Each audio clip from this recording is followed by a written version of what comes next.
Creativity, it's not a bonus. It's not something you get to do if you have extra time. It is one of the most powerful tools you have for making the big three, nutrition, exercise, and sleep, actually work in your life. Hello, my creative friend. Welcome to the BDI Create.today podcast. This is a podcast where we'll discover the who, what, where, when, why, and how you can be creative or have more creativity. And together, we'll explore the extraordinary impact creativity can have in your life, in your heart, mind, body, and soul. And if we haven't met yet, I am Beth Buffington, a licensed artist, digital illustration instructor, and a creative coach living just outside of the windy city of Chicago, Illinois. But mostly, I am someone who is curious about how creativity can weave its way into our lives. Now, each week, we're going to look at one or more of the sparkly facets that make up the ever-changing kaleidoscope that is creativity. Hello, my creative friend. Welcome back to another episode of Create Today with Beth Buffington. Today, I want to ask you a question. When was the last time you told yourself this? I need to eat better. I need to exercise more. I need to get more sleep. And after you had those thoughts, were you able to get better with any of them? Does it seem that eating and exercising and sleeping better seem to be really complicated or expensive, or it just doesn't work for you? If you've ever been overwhelmed by what and how you can actually get better with how you eat and how you exercise and the amount of quality sleep that you get, what if I told you that one of the most powerful tools you have for eating better and moving more and sleeping deeper is something that you might not even think of as a health habit at all? What if the secret ingredient that makes all of your other healthy choices work better and actually stick? What if it isn't expensive and it's easy to access? Welcome back to Create Today. I'm Beth Buffington, and today we are opening a door I think is going to change how you look at your whole life. So stay with me. We all know the big three: nutrition, exercise, sleep. We hear about them constantly. Eat your vegetables, move your body, get your 8 hours of sleep. And these things, they matter, and science is rock solid on that. But here's what we don't talk about enough. Why do so many people know exactly what to do, but still struggle with it? You know you need to eat better. You know you need to exercise more. You know you need to get sleep. But why aren't we doing it? Why the struggle? Why does the gym membership sit unused? Why does the salad get replaced by drive-through? And why does scrolling take the place of sleep? Today, I want to offer you a completely different lens about how you look at answering the questions about whether you're eating right and exercising more and getting enough sleep. What if the missing piece isn't willpower, which is what we all think we need? I need more willpower, so I'll say no to the cookies. I need more willpower, so I'll get to the gym. What if it isn't willpower? And what if it's not even discipline or another app that you put on your phone? What if the secret is simple? What if it's creativity? That's why we're here, right? We talk about creativity on this podcast. What if creativity is the simple thing you need to have more success at getting better at having better nutrition and moving more and getting more sleep? Research is showing us that creativity isn't just an artistic luxury.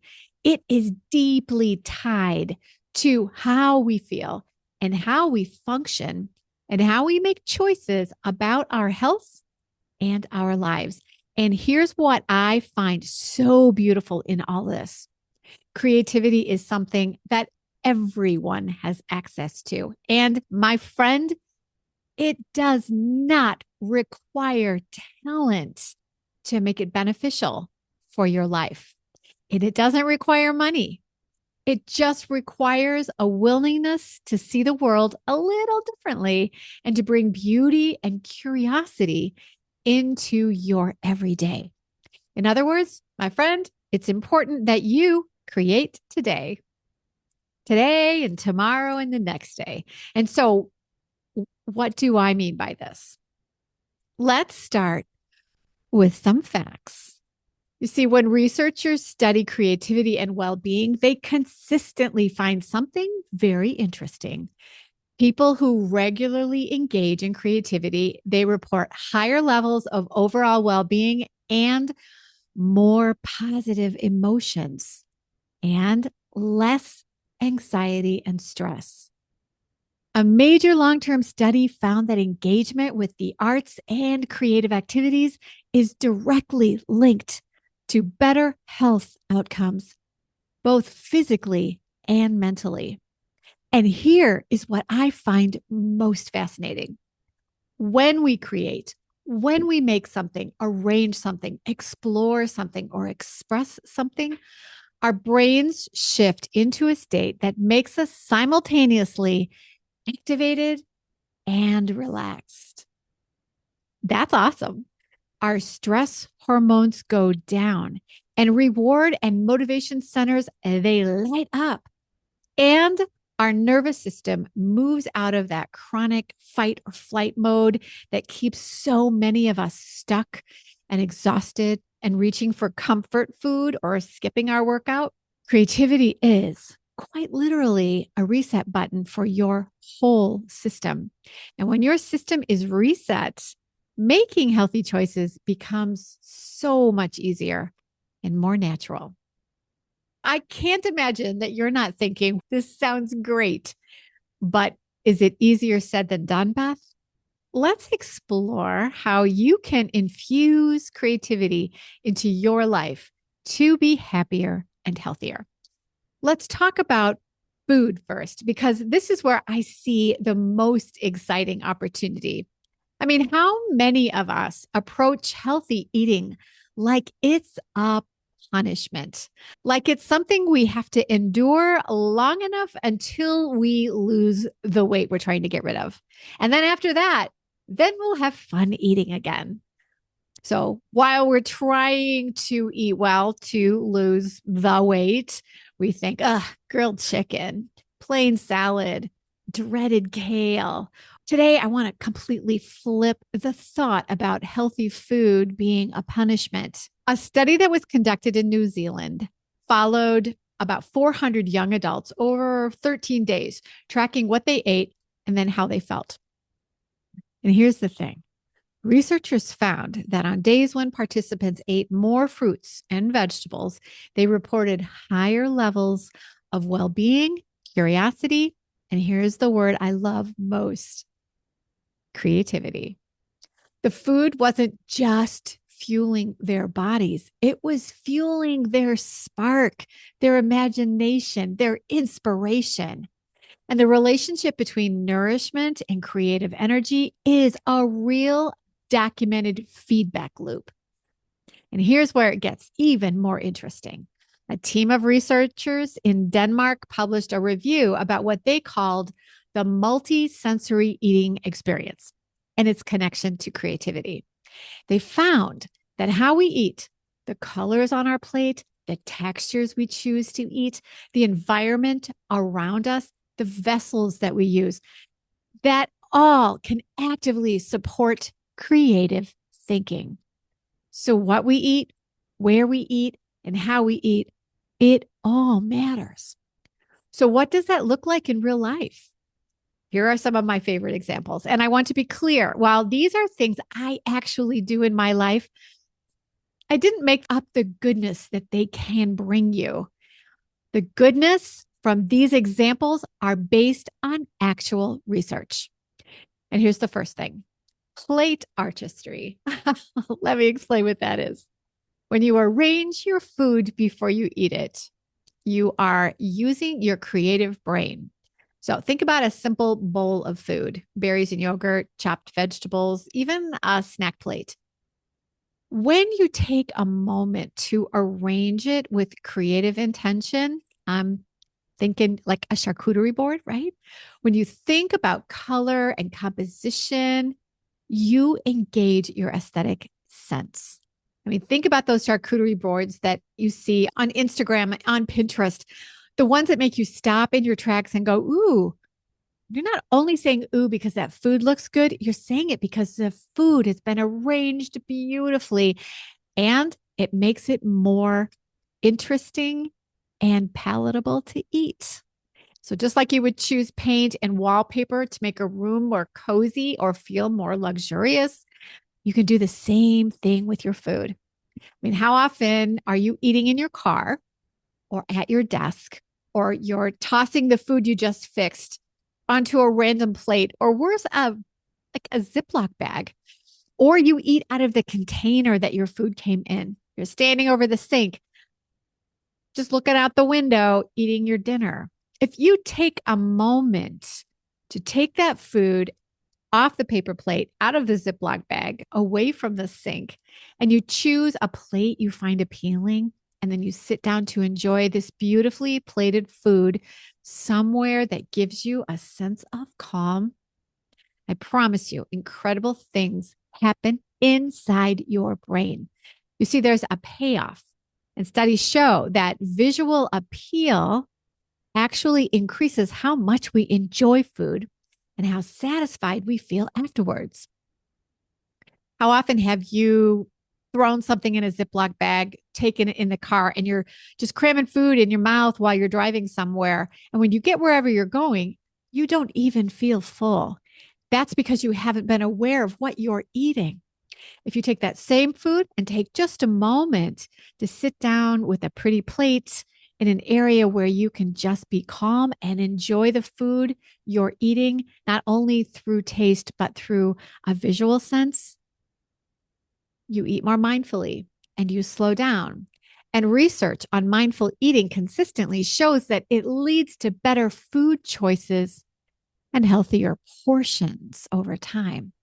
And my friend, if you want to watch your waistline, watch your portions. This is creativity aiding you, helping you at no extra cost.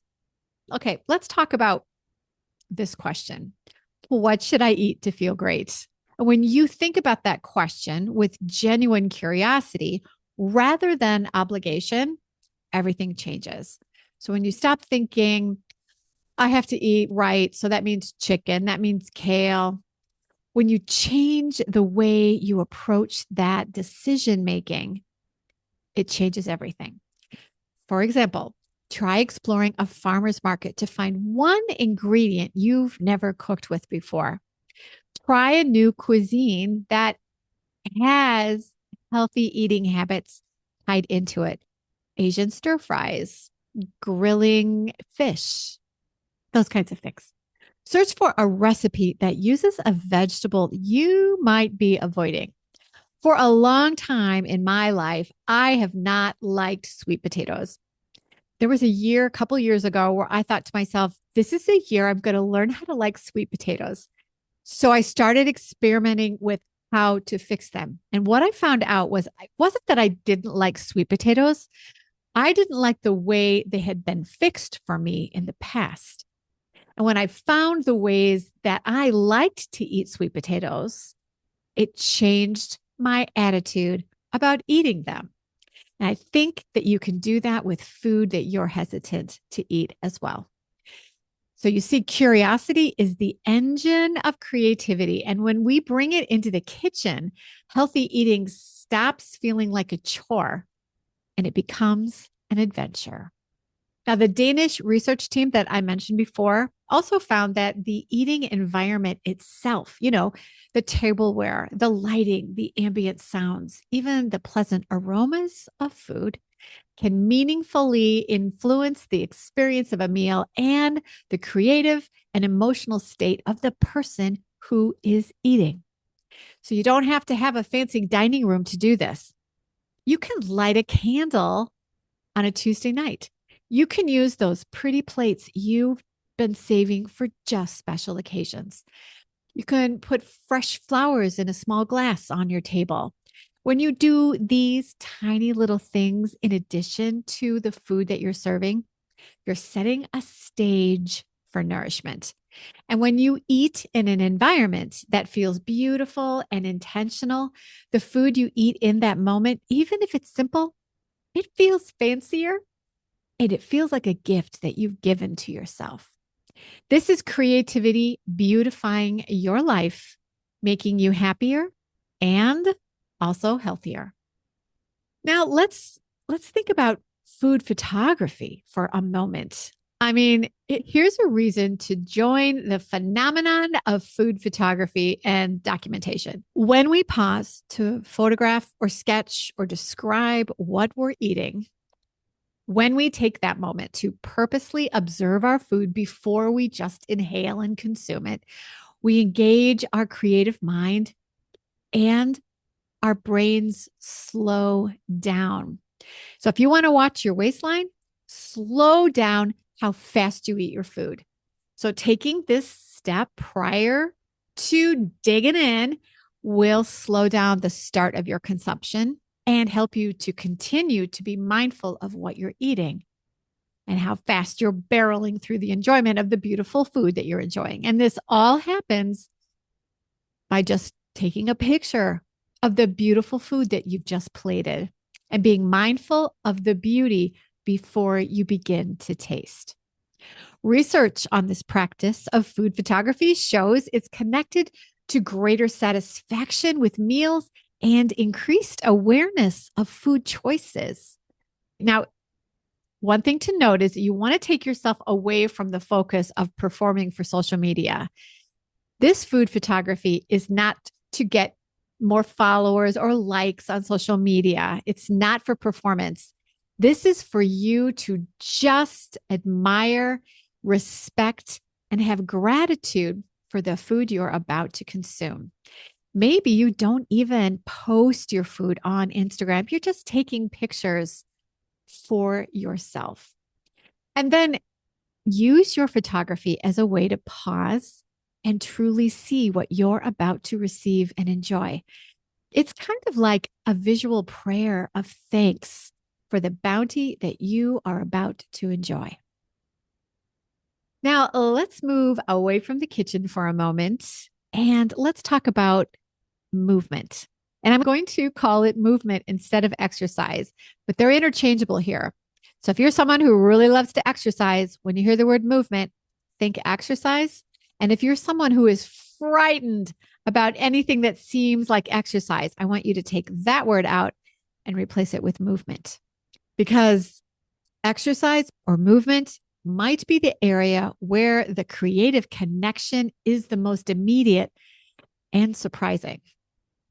A study out of Stanford found that walking increased participants' creative output by an average of 60% compared to just sitting. That's an amazing result. It increased creative output by 60%. And the fascinating thing was it didn't matter whether the person was walking outdoors or indoors. That movement was what did the trick. The act of walking itself was what activated creative thinking. So it's important to realize that movement and creativity are in dialogue with each other. And this dialogue, this communication, it works two ways. Movement activates creativity, and bringing creativity into how you move makes it so much more likely that you will actually move. A comprehensive analysis published in the Journal of Sports Medicine in 2024 reviewed structured dance programs against standard exercise programs, and their finding: dance was equally effective and sometimes more effective than traditional exercise for improving psychological well-being and cognitive health. The artistic and expressive dimension of dance adds something that a treadmill simply cannot. So the takeaway here is you might want to add dancing to your weekly exercise or your weekly movement. It's going to bring some added happiness to your day. So now let's talk about some real and gorgeously beautiful ways that creativity and movement can come together in your life. As we've already discussed, dance is a great one. And you do not need a studio or a teacher or a dance class. You need a kitchen and a playlist that makes you feel something. Research consistently shows that dancing of any style improves mood, reduces anxiety, builds coordination, and yes, it gets your heart rate up. The phrase dance like no one is watching, do that. Do that. When movement has music and self-expression added to it, your brain processes it differently and it becomes joy rather than obligation. And here is another way you can add creativity to your movement: treasure hunting on walks. So here's an idea that transformed how I think about daily walks. Instead of walking to complete a fitness task, I need this many steps today at my walk. Walk with a creative mission instead. So think about bird watching with a field guide or an app and choose a few birds that you want to find on your walk. Or collect interesting rocks or seed pods or pieces of driftwood and arrange them when you get home. Or hunt for interesting textures that you can photograph. Give your walk a purpose that awakens your curiosity, and suddenly you are no longer exercising, you're exploring and you're seeking treasures. You'll find that your legs will take you farther when you're seeking treasure than they would ever go when you're just getting your steps in. Here's another way you can think about adding creativity to your movement, and that is through photography hikes. Take a camera, even your phone, and choose a theme for your hike. Maybe it's light and shadow. Maybe it's the color blue in nature. Maybe it's finding things that are round. Maybe it's animal tracks that you find as you walk. And when you move through a natural space with creative intention, your brain is simultaneously engaged in physical activity and aesthetic exploration. So when you combine these two things together, remember the dialogue that happens? Time flies and your body gets stronger and your spirit gets lighter. And my friend, these ideas that I've just mentioned here, they're backed by science. The research on nature-based creative activity shows real, measurable reductions in cortisol and improvements in mood and cognitive function. What is not to love here, right? And now let's consider mindful movement like yoga or Tai Chi. These movement practices are inherently creative because they ask you to bring your full attention to how your body moves through space. This kind of mindful movement, they're actually art forms as much as they are exercise. And the research bears this out. Studies show that yoga, Tai Chi, they reduce stress hormones, they improve sleep, and support creative thinking by calming your nervous system. And now let's go in and just ponder a little bit about how creativity and sleep is so important. Oh, sleep. It's the pillar of health that so many of us treat as an afterthought. So today, let me share something that I find truly magical. MIT researchers in 2023 confirmed something that Thomas Edison had been using intuitively for years. The very first stage of sleep, that dreamy twilight between wakefulness and full sleep, is called hypnasia or N1. It is one of the most creatively fertile states our brain can be in. And participants who briefly entered this state were dramatically better at creative problem solving when they woke up. And Edison used to nap holding a metal ball. And the moment he fell asleep, it would drop and wake him up. And he was deliberately harvesting from that creative threshold. So sleep and creativity are in a profound dance. Another level of sleep is called REM. It's a dreaming stage. It's when the brain makes novel and unexpected connections between memories and ideas. Neuroscientist Matthew Walker writes that good sleep is essential for cognitive flexibility, which is the foundation of creative thinking. And the flip side of that, sleep deprivation impairs divergent thinking. And divergent thinking is the exact cognitive function that creativity depends on.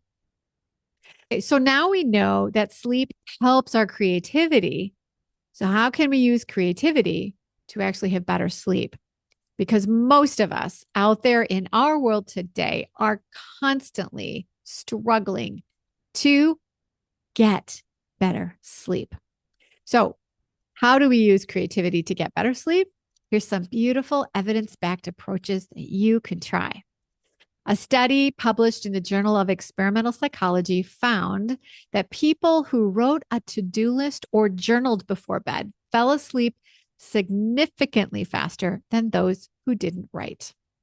Expressive writing before sleep, which is writing your thoughts, your feelings, or your creative reflections, this quiets that mental chatter, that inner voice that can keep us awake. So, this type of writing is not just productivity, it's a creative ritual that settles the nervous system. And as you sleep, it will help you stay away from those negative thought spirals that just keep you thinking on things that are worrying you or causing you anxiety. Another important creative factor for good sleep is environmental. That means that the room we sleep in communicates to our nervous system either safety and peace or stress and chaos. So that means that arranging your bedroom with intention is purely creative. What colors feel peaceful to you? What textures make you feel calm and safe? What sounds make you settle down? You might consider a small vase of flowers or a nightlight or a pillow spray with a scent that calms you down. You might consider this as a ritual that signals to your body the day is done. It's time for sleep. A piece of art that you truly love looking at the last thing before you go to sleep, or music that lulls you to slumber. Well, these are not frivolous indulgences. They are signals to your whole system that where you are right now, this is a sanctuary. You are safe. You can rest. It's okay to go to sleep. And here's one more bit of creativity that will help you sleep that I think is truly underappreciated. And that is the creative things that you do throughout your day. They directly affect how you sleep at night. When you have made something you're proud of, you've arranged flowers, you've tried a new recipe, you've taken a beautiful photo on your walk, you carry a sense of fulfillment into your evening, and your mind has something positive to rest on rather than racing through unfinished worries or things you are stressed about. Creativity is like a positive emotion generator. And research consistently shows that positive emotional states lead to better sleep quality. So here's what I want you to take away from what is going to be 2 episodes about creative health.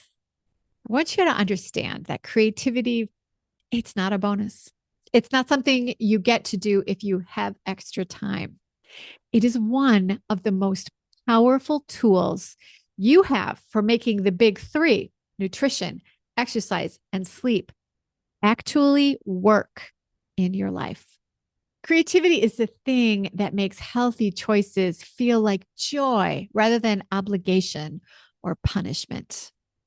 Creativity is the ingredient that makes a walk into an adventure, a meal into an experience, and your bedroom into a sanctuary. And next week, in part 2, we are going to go even deeper. We're going to talk about how you can accelerate all the things we've talked about today and how you can discover more and actually build these ideas into your daily life, into a way that sticks and is successful for your health, your creativity, and how you feel about yourself. And I'm going to share something in the next episode that's very special about how one of the Silva events that I lead with health coach Lisa Murphy, how one of the Silva events might be the best thing you do for yourself. But before I let you go, I want to give you one small creative challenge. Between now and tomorrow, do one thing to make your food more beautiful. Arrange it, choose a plate you love. Take a moment to truly look at your food before you eat and see what happens. Try doing this each day between now and when we meet again, and you might be surprised at how you're able to stay creative, my friend. And if you have been listening and you're fascinated by the topics that we discussed, you would like to really do a deep dive and figure out best ways for you to understand more about how your brain is working with your creativity and with your movement and your food. So we would love it if you would come and join us and we can meet you in person, either through Silva Sessions online, through Silva Synergy, which is our retreat that will be in Kansas in May, or through Silva Solace, which is our retreat that will be taking place in the Smoky Mountains in Asheville, North Carolina this fall. So you are invited to join us in 1, 2, or 3 of these places. We can't wait to have you join us. You will be able to find all the information that you need to register or get on the wait list in the show notes or by going to www.bdi-create.today.